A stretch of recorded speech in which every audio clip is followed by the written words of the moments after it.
ஆண்டவராய் இயேசு கிறிஸ்துவின் கிருபையுள்ள நாமத்திலே உங்கள் யாவருக்கும் அன்பின் நல்வாழ்த்துக்கள் கூறி இன்றைய தியானத்திற்கு உங்களை தயவோடு அழைக்கிறோம். இன்றைய தியான பகுதி அப்போஸ்தலனாகிய பரிசுத்த பேதுரு எழுதின 1 நிருபம் 4 அதிகாரம் 12 முதல் 19 வசனங்கள் முடிய. தியான வசனம் 12 மற்றும் 13 வசனங்கள். பிரியமானவர்களே, உங்களை சோதிக்கும்படி உங்கள் நடுவில் பற்றி எறிகிற அக்கினியை குறித்து ஏதோ புதுமையின்றி திகையாமல் கிறிஸ்துவின் மகிமை வெளிப்படும் போது நீங்கள் களிகூர்ந்து மகிழும்படி அவருடைய பாடுகளுக்கு நீங்கள் பங்காளிகளானதால் சந்தோஷப்படுங்கள். உங்கள் நடுவிலே பற்றி எறிகிற அக்கினியை குறித்து, அருமையான கர்த்தருடைய பிள்ளைகளே, கர்த்தருடைய வசனம் பலவிதமான அக்கினிகளை பற்றி கூறுகிறது. நாம் பரிசுத்த வேதாகமத்திலே பார்க்கின்ற பொழுது அக்கினியை குறித்து ஏராளமான இடங்களிலே நாம் பார்க்கிறோம். தேவன் தம்முடைய ஜனங்களை புடமிட்டு பரிசுத்தமாக்குவதற்கென்று பலவிதமான சோதனைகளாகிய அக்கினியின் வழியாக அவர்களை வழி நடத்துகிறார். அதை குறித்து நாம் வாசிக்கின்ற பொழுது, அழிந்து போகிற பொன் அக்கினியினாலே சோதிக்கப்படும், அதை பார்க்கிலும் அதிக விலையேற பெற்றதாக இருக்கிற உங்கள் விசுவாசம் சோதிக்கப்பட்டு இயேசு கிறிஸ்து வெளிப்படும் போது உங்களுக்கு புகழ்ச்சியும் கனமும் மகிமையும் உண்டாக காணப்படும் என்பதாக பேதுரு அப்போஸ்தலன் தன்னுடைய 1 நிருபம் 1 அதிகாரம் 7 வசனத்திலே குறிப்பிடுகிறதை நாம் பார்க்கலாம். அருமையானவர்களே, பிதாவாகிய தேவன் நம்மை சுற்றிலும் அக்கினி மதலாய் இருக்கிறார் என்பதாக சகரியா தீர்க்கனின் மூலமாக நாம் பார்க்கிறோம். 2 அதிகாரம் 5 வசனம். ஆண்டவராகிய இயேசு கிறிஸ்துவின் கண்கள் அக்கினி ஜுவாலையை போன்றவையாய் இருக்கின்றன என்பதாக வெளிப்படுத்தின விசேஷம் 1 அதிகாரம் 14 வசனம் கூறுகிறது. பரிசுத்த மத்தேயு 3 அதிகாரம் 11 வசனம் மற்றும் ரோமர் 15:15 வாசிப்போம் என்றால், பரிசுத்த ஆவியும் கூட நம்மை பரிசுத்தப்படுத்தும் அக்கினியாய் இருக்கிறது என்பதாக நாம் பார்க்கின்றோம்.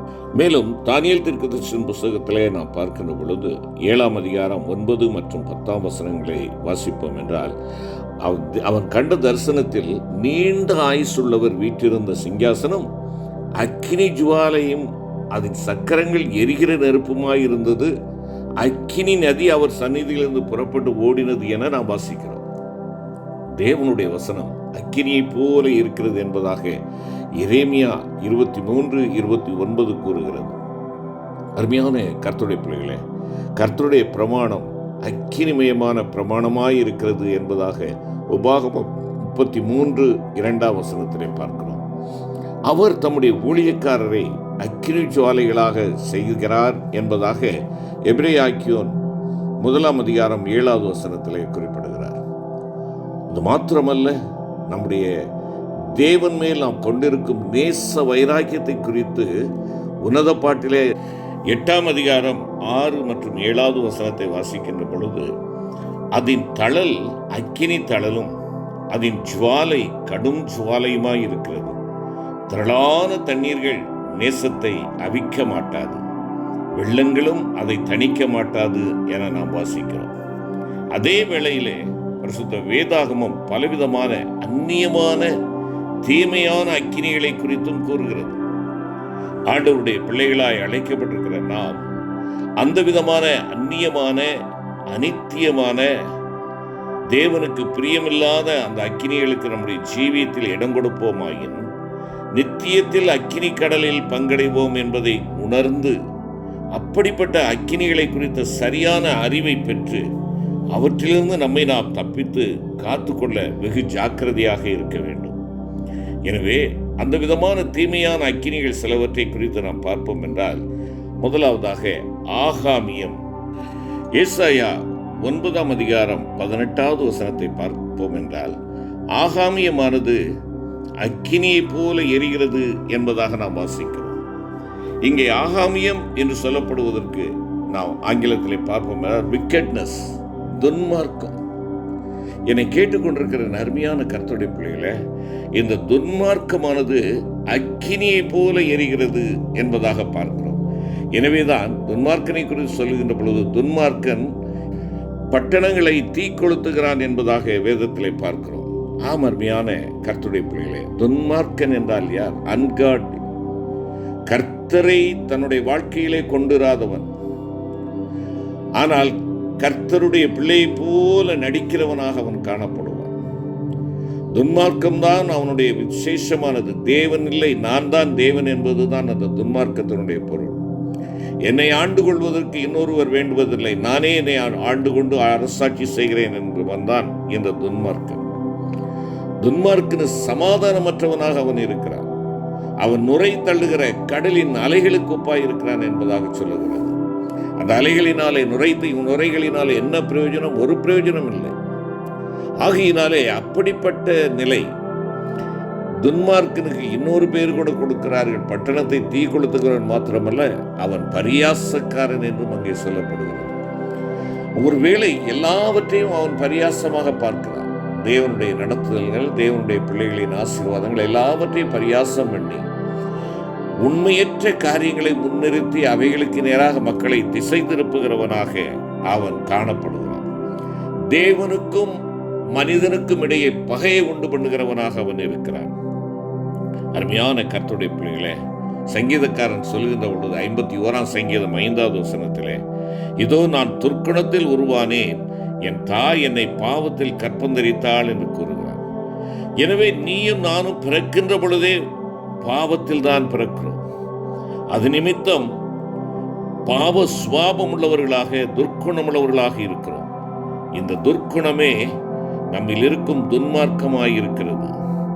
ஏனெனில் மத்தேயு 22ஆம் அதிகாரம் 18வது வசனம், அப்போஸ்தலர் நடபடிகள் 8ஆம் அதிகாரம் 22ஆம் வசனங்களிலே துர்க்குணம் என்று தமிழ் மொழிபெயர்ப்பில் கூறப்பட்டிருப்பது ஆங்கிலத்தில் துன்மார்க்கம் என்பதாக கூறப்பட்டுள்ளது.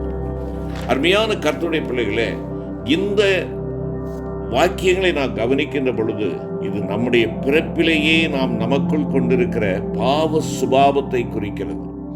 இதிலிருந்து நாம் விடுதலையை பெற்றுக்கொள்ள வேண்டும். அவருடைய விலையேற பெற்ற இரத்தத்தினால் பாவங்களற கழுவப்பட்டு பாவ மன்னிப்பாகிய ரட்சிப்பின் அனுபவத்தை பெற்றுக்கொண்டிருக்க வேண்டும். அதற்கு நீங்களும் நான் செய்ய வேண்டியது என்ன?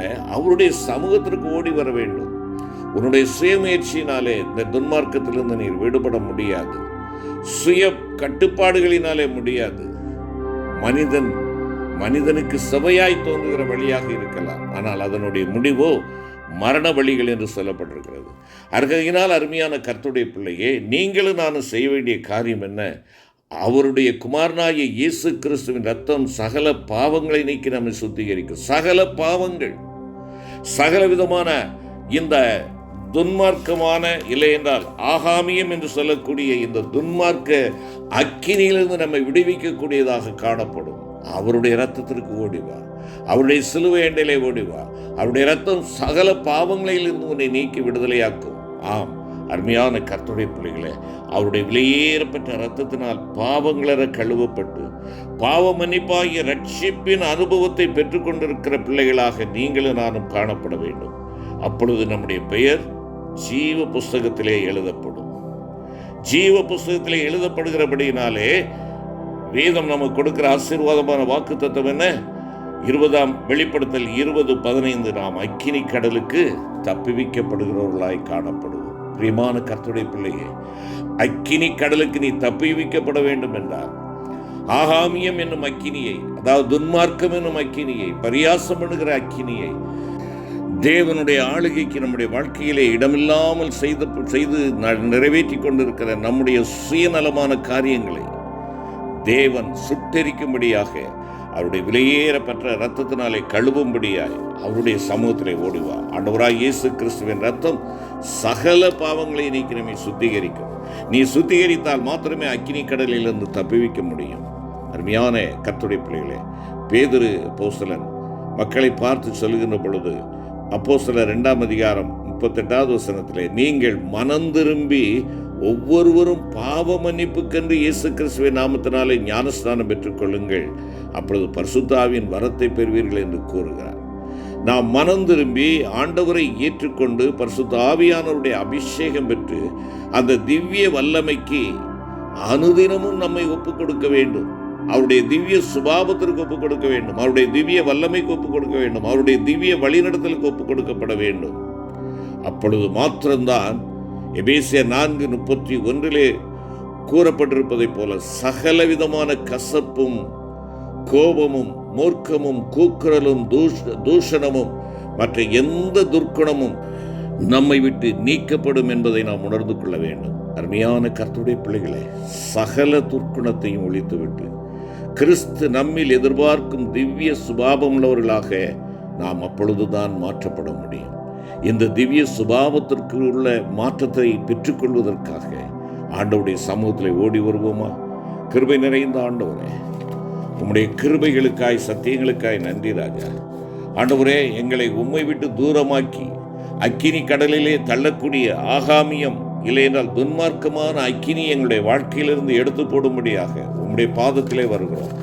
எங்களுக்கு நாங்களே ராஜா என்று சொல்லக்கூடிய மமதையிலிருந்து விலகி உம்முடைய ஆளுகைக்கும் உம்முடைய வழிநடத்தலுக்கும் உம்முடைய சித்தத்திற்கும் உம்முடைய தயவுள்ள இரக்கத்திற்கும் நாங்கள் எங்களை ஒப்புக் கொடுக்கிறோம். சுவாமி, எங்களை கழுவி சுத்திகரியும். ஆகாமியமாகிய அக்கினியை எங்களை வாழ்க்கையை விட்டு எடுத்து போடும். மீட்பர் இயேசு கிறிஸ்து மூலம் வேண்டிக் கொள்கிறோம் நல்ல பிதாவே. ஆமென்.